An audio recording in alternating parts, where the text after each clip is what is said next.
Good morning बेटा। आज हम पढ़ेंगे ग्राफ ऑफ कोसाइन फंक्शन। इस टॉपिक पर हम उस कोसाइन फंक्शन जो उसका ग्राफ देखेंगे। उस ग्राफ में हम डोमेन पता करेंगे, रेंज पता करेंगे, कोडोमेन पता करेंगे, पीरियड पता करेंगे।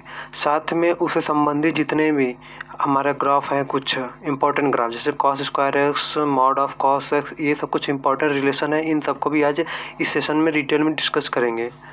तो आइए सबसे पहले हमारा जो ग्राफ कैसे बनता है उस चीज़ को देख लेते हैं। तो जो हमारा कॉस फंक्शन है, कोसाइन फंक्शन, उसका ग्राफ इस तरीके से बनता है। मतलब ये 0 से स्टार्ट होगा, ठीक है। तो 0 से स्टार्ट होगा जिस पर उसकी मैक्सिमम वैल्यू 1 होगी, और होते हुए फिर वो पाई पर जाएगा जहाँ पे उसको -1 मिनिमम वैल्यू मिलेगा। फिर उसी तरह से 0 होते हुए 3π/2 पे 0 होगा, फिर जाके 2π पर मैक्सिमम वैल्यू।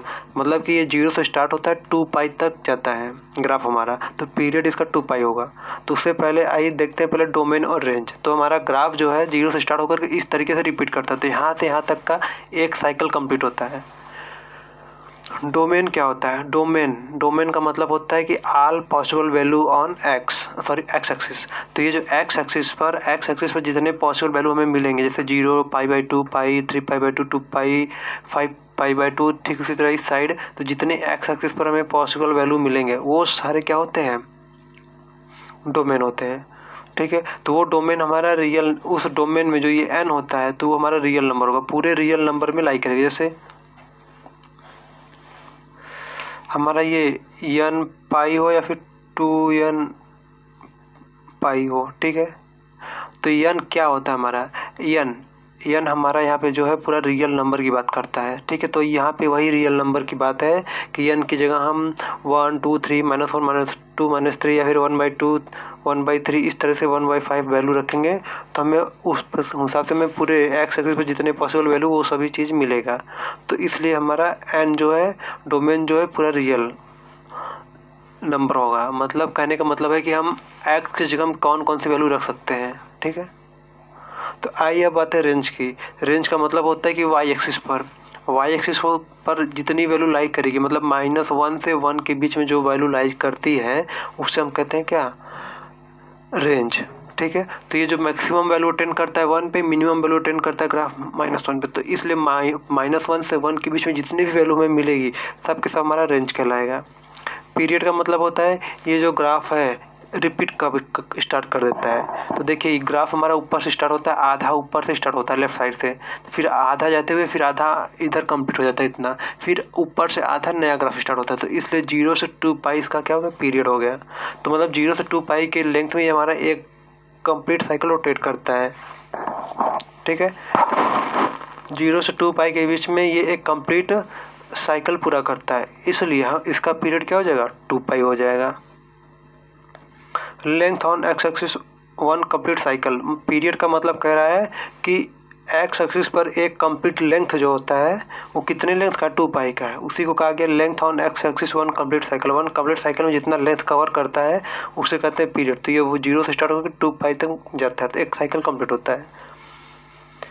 अब कुछ फंक्शन दिया हुआ है कॉस से संबंधित, उसके बारे में हम डोमेन और रेंज की बात करेंगे। तो कॉस स्क्वायर एक्स हो या फिर कॉस एक्स हो, हमेशा कोई भी कॉस की वैल्यू फंक्शन हो उसका डोमेन हमेशा रियल नंबर r होगा, ठीक है। ये आपको डाउट नहीं होना चाहिए। जब भी कुछ पूछा जाए तो हमेशा डोमेन r होगा। लेकिन जब रेंज की बात आती है तो कॉस स्क्वायर एक्स और कॉस एक्स की रेंज चेंज हो जाती है। तो कैसे? यहाँ पे स्क्वायर रखा हुआ है, मतलब कि जो वैल्यू होगा वो सारी चीज़ें प्लस में आएंगी, माइनस में हमें कुछ नहीं मिलेगा। जितनी चीज़ें नेगेटिव में यहाँ पे मिलती थी सबको पॉजिटिव कर देंगे। जैसे -1 + 1 -1/2 + 1/2 -1/3 + 1/3 ये सब चीज़ें वैल्यू इसमें मिलती हैं रेंज में।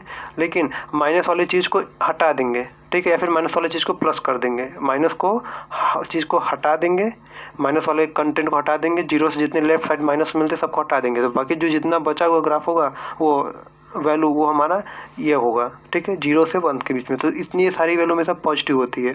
अब ऐसे भी लिख सकते हैं किसी भी नंबर के स्क्वायर करेंगे हमेशा वो पॉजिटिव वैल्यू देगा, नेगेटिव कभी नहीं देगा। इसलिए ग्राफ हमारा इसका पॉजिटिव वैल्यू होता है। पॉजिटिव मतलब क्या? 0 से 1 के बीच में हमें वैल्यू मिलेगा, ठीक है। इस तरह कॉस एक्स का ग्राफ होता है, मॉड ऑफ कॉस एक्स। ये क्या होता है कि ये जो ग्राफ बनता है कॉस एक्स का ऐसे, ठीक है।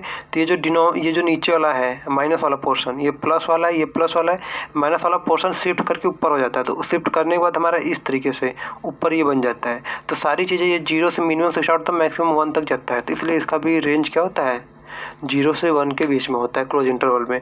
और डोमेन क्या है, दोनों का रियल एक्स एक्सिस पर सभी वैल्यू पर ये ग्राफ हमें मिलेगा, एक्स एक्सिस पर सभी वैल्यू पर ये ग्राफ हमें मिलेगा।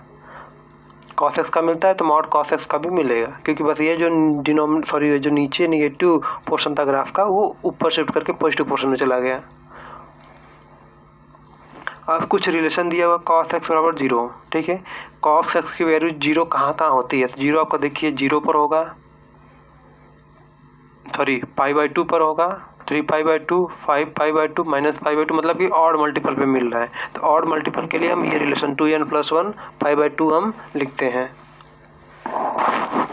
इतना तो कोई डाउट नहीं होना चाहिए। अब नेक्स्ट जो है हमारा cos x = 1, 1 कब मिलेगा, 0 पर मिलेगा, 2π पर मिलेगा और ये -2π पर। तो देखा तो वो क्या होगा, 0 पर मिलता है, पाई पर मिलता है, π/0 1 0 पर मिलता है, 2π पर मिलता है, 2π पर ये -2π पे मिलता है। तो देखा जाए क्या इवन मल्टीपल है पाई का, इसलिए 2nπ हो गया, ठीक है। cos x = -1, -1 कब मिलेगा, -1 देख लेते हैं, -1 पाई पर मिलता है, -पाई पर मिलता है, -3π पर भी मिलेगा, ये भी क्या हो जाएगा आपका -3π हो जाएगा। तो ऑड मल्टीपल में मिलता है, ये पाई हो गया आपका। तो किस पे मिल रहा है, पाई पर मिल रहा है, 3π पर मिल रहा है, -पाई पर मिल रहा है, -3π पर मिल रहा है। तो जितने ऑड मल्टीपल है मतलब 2n+1 पाई, ठीक है। n हमारा यहाँ पर क्या है, n जो है हमारा n बिलोंग करता है इंटीजर से,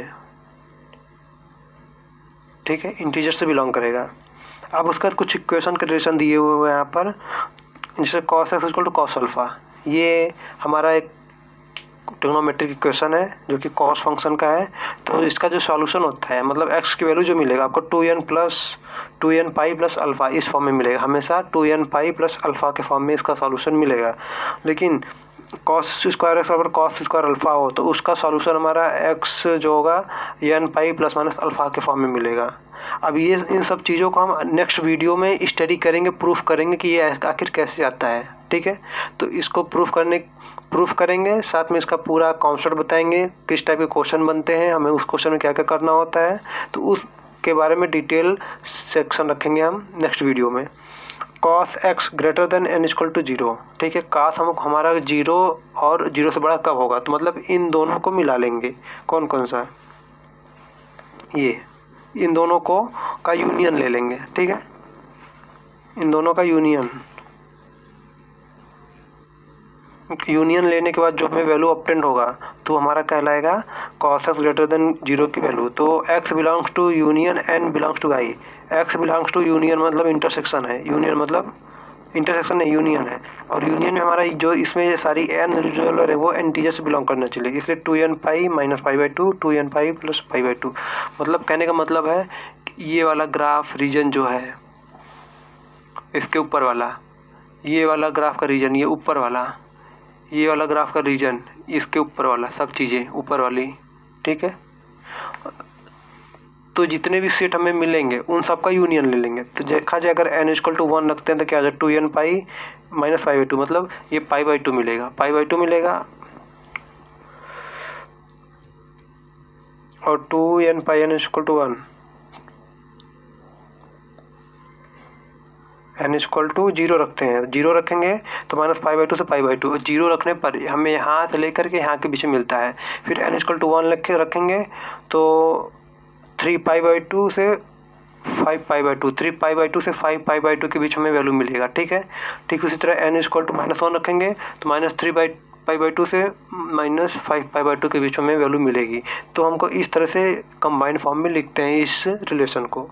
तो ये भी आपको सिंपली पता होना चाहिए कैसे लिखा जाता है। तो जनरल फॉर्म ये है। रही बात आपको कोई डाउट रह गया है तो आप हमसे क्वेश्चन पूछ सकते हैं, हम नेक्स्ट वीडियो में नेक्स्ट लेक्चर में डिस्कस करेंगे इस चीज़ को। और रही बात हमारा जो अगला सेशन होगा वो हमारा 10 फंक्शन पर डिसाइड होगा, 10 फंक्शन पर बनेगा।